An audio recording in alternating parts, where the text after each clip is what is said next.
Before 2019, teen television was largely defined by bright lockers, moral lessons, and sanitized high school drama. Then HBO released Euphoria.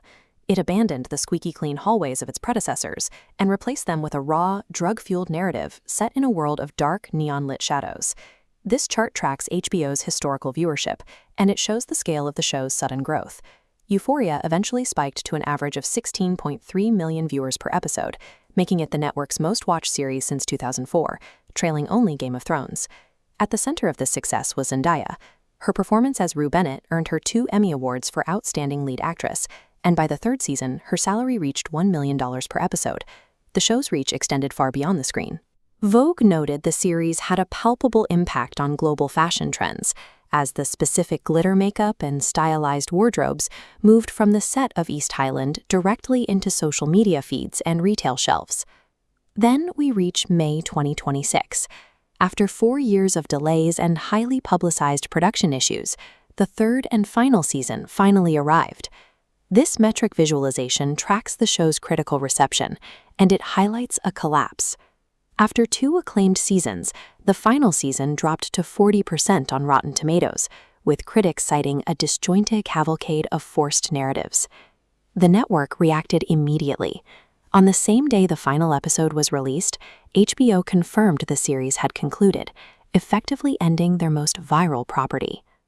How does a production of this scale, one that set the visual standard for a decade of television, self-destruct so completely in its final act?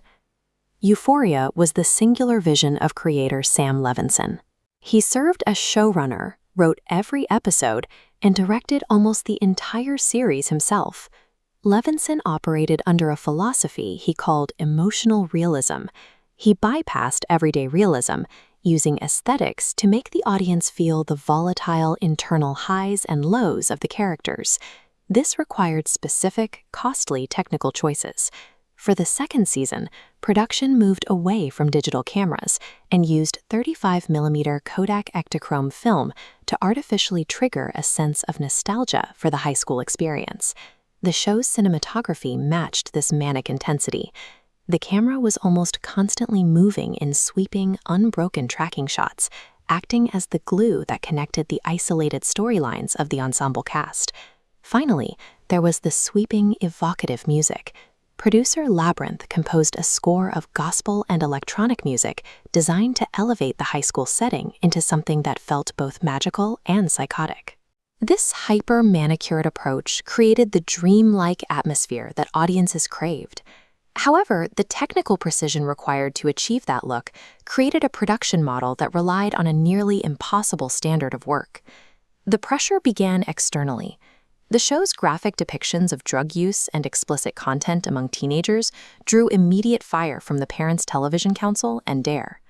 This timeline of the production cycle shows the physical toll.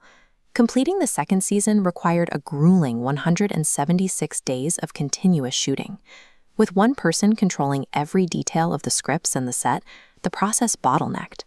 Reports surfaced of extreme on-set chaos and a toxic work environment directly resulting from these lengthy, complex shoots. Public cracks in the cast's solidarity appeared when Barbie Ferreira announced she was leaving the series. She later described the exhaustion of the role, stating that the process had become too draining. The singular auteur model succeeded in creating striking television, but it simultaneously forged a production environment that was fundamentally unsustainable for the crew. Between the second and third seasons, the production met with devastating real-world losses. In July 2023, beloved actor Angus Cloud died at the age of 25. The tragedy continued. Core producer Kevin Turin passed away later that year, and actor Eric Dane died shortly after completing his work on the third season.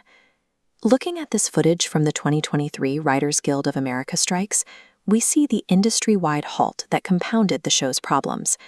The strikes severely delayed the production timeline and fractured the remaining schedule. The final blow hit in early 2026, when core composer Labrinth announced his departure from the series and confirmed his music had been removed from the final season.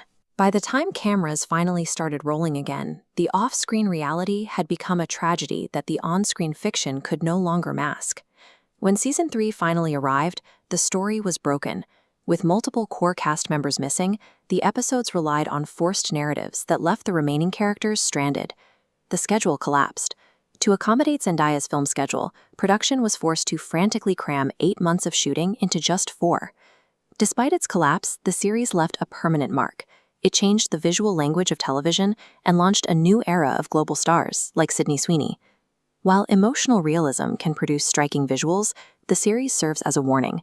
Without operational guardrails to manage the chaos of a single auteur production, the internal structure will eventually shatter the very art it is trying to create.